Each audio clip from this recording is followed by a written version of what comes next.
राष्ट्रपती द्रौपदी मुर्मू यांच्या अभिभाषणावर लोकसभेमध्ये चर्चा सुरू। लोकसभेचे विरोधी पक्षनेते राहुल गांधी यांचं पहिल्यांदाच भाषण। जय संविधान म्हणत केली भाषणाची सुरुवात। अग्निवीर योजना लष्कराच्या विरोधात असून देशाच्या विरोधात आहे, ते तरुणांच्या विरोधात। आमचे सरकार आल्यावरती ही योजना बंद करू। भाषणात राहुल गांधींची अग्निवीरवरून मोदींवर टीका। नरेंद्र मोदींनी अयोध्येतून निवडणूक लढवण्यासाठी सर्व्हे केला, तेव्हा त्यांना अयोध्येमधून निवडणूक लढवू नये असं सांगितलं। जर मोदी तिथून लढले असते तर त्यांचा पराभव झाला असता, म्हणूनच ते वाराणसीत गेले। राहुल गांधींची मोदींवर टीका। राहुल गांधींचं भाषण सुरू असताना पंतप्रधान मोदींनी संपूर्ण हिंदू समाजाला हिंसेशी जोडणं योग्य नाही असं म्हणत रोखलं, तर अमित शहा यांनी या वक्तव्याबाबत राहुल गांधींनी माफी मागावी असं म्हटलं। लोकसभेमध्ये बोलत असताना राहुल गांधींची सत्ताधाऱ्यांवर टीका। सत्ताधारी पक्षाचे लोक हिंदू नाहीत, भाजप हिंसा पसरवतं, राहुल गांधींचं वक्तव्य। यावर लोकसभा अध्यक्षांनी राहुल गांधी सुनावत कोणत्याही धर्माबद्दल कमेंट न करण्याचं केलं आवाहन। नवीन कायद्यांनुसार सामूहिक बलात्कार प्रकरणामध्ये 20 वर्षांची तर अल्पवयीनांवरती बलात्कार झाल्यास फाशीच्या शिक्षेची कायद्यात तरतूद। पीडितेचा जबाब तिच्या घरी कुटुंबासमोर घेतला जाईल, अमित शहांची माहिती। नव्या कायद्यांमध्ये महिला आणि मुलांच्या सुरक्षेला प्राधान्य दिलंय, शिवाय ऑनलाईन पद्धतीने FIR नोंदवता येईल, गृहमंत्री अमित शहांची माहिती। विधान परिषदेच्या सभापतीपदाची निवडणूक या पावसाळी अधिवेशनामध्ये होण्याची शक्यता। निवडणुकीची तारीख ठरवण्यामध्ये यावी अशी राज्यपालांना विनंती करण्यात आल्याची सूत्रांची माहिती। विधान परिषदेच्या 11 जागांसाठी भाजपची 5 नावं जाहीर। पंकजा मुंडे, योगेश टिळेकर, प्रणय फुके, अमित गोरखे आणि सदाभाऊ खोत यांना उमेदवारी। पंकजा मुंडेंना विधान परिषदेची उमेदवारी जाहीर होताच बीडच्या परळीमध्ये मुंडे समर्थकांचा जल्लोष। छत्रपती शिवाजी महाराज चौकामध्ये फटाके फोडत केली घोषणाबाजी। पेपर फुटीचा कायदा याच अधिवेशनामध्ये आणणार। विधानसभेमध्ये रोहित पवारांनी उपस्थित केलेल्या प्रश्नावर देवेंद्र फडणवीसांचं उत्तर।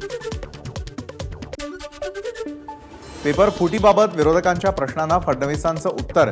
या पुढील परीक्षा TCS केंद्रावरच होणार। गट क च्या जागा MPSC कडे वर्ग करणार। परीक्षा केंद्रावर उपजिल्हाधिकारी निरीक्षक म्हणून राहणार असल्याची फडणवीसांची माहिती।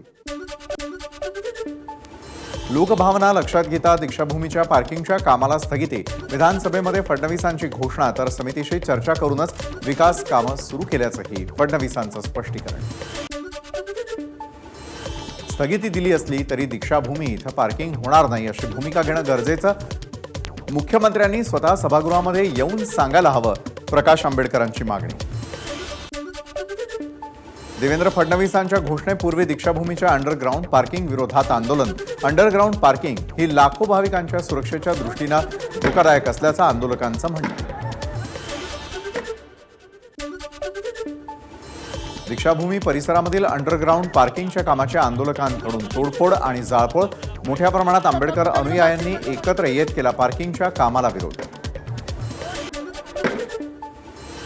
अंडरग्राऊंड पार्किंगमुळे दीक्षाभूमीच्या स्ट्रक्चरला धोका निर्माण होऊ शकतो। नितीन राऊतांची प्रतिक्रिया, तर बांधकामाआधी भीम अनुयायांना विश्वासात घ्यायला हवं होतं अशी प्रतिक्रिया। लोकभावना लक्षात घेऊन दीक्षाभूमीच्या परिसरामध्ये विकास कामं व्हावीत, हीच काँग्रेसची भूमिका। नाना पटोलेंची आंदोलनानंतर प्रतिक्रिया।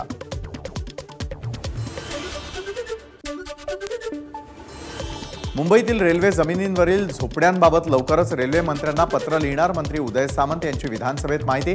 केंद्रीय रेल्वे मंत्री अश्विनी वैष्णव यांची भेट घेणार असल्याचीही दिली माहिती।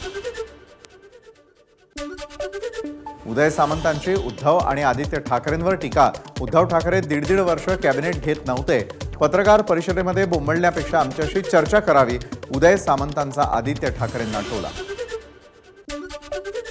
चिपळूण संगमेश्वर मतदारसंघावर शिवसेनेचा दावा। भाजप आणि शिवसेना अशी आमची युती होती, राष्ट्रवादी पक्ष नंतर आला, माजी आमदार सदानंद चव्हाण यांचं वक्तव्य।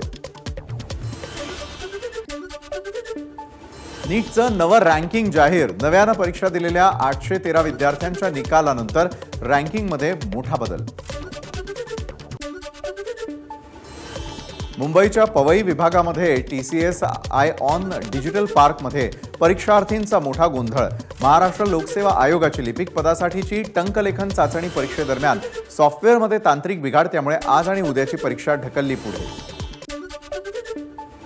महिलांना तिकीट दरामध्ये देण्यात आलेली सवलत यासह विविध योजनांमुळे एसटीचं उत्पन्न 4400 कोटींवर. एसटीचे 31 पैकी 14 विभाग नफ्यात. लवकरच एसटीला दरमहा नफा होण्याची शक्यता. व्यावसायिक वापराच्या सिलेंडरच्या किमतीमध्ये 30 रुपयांची कपात. घरगुती वापराच्या सिलेंडरच्या किमती मात्र कायम.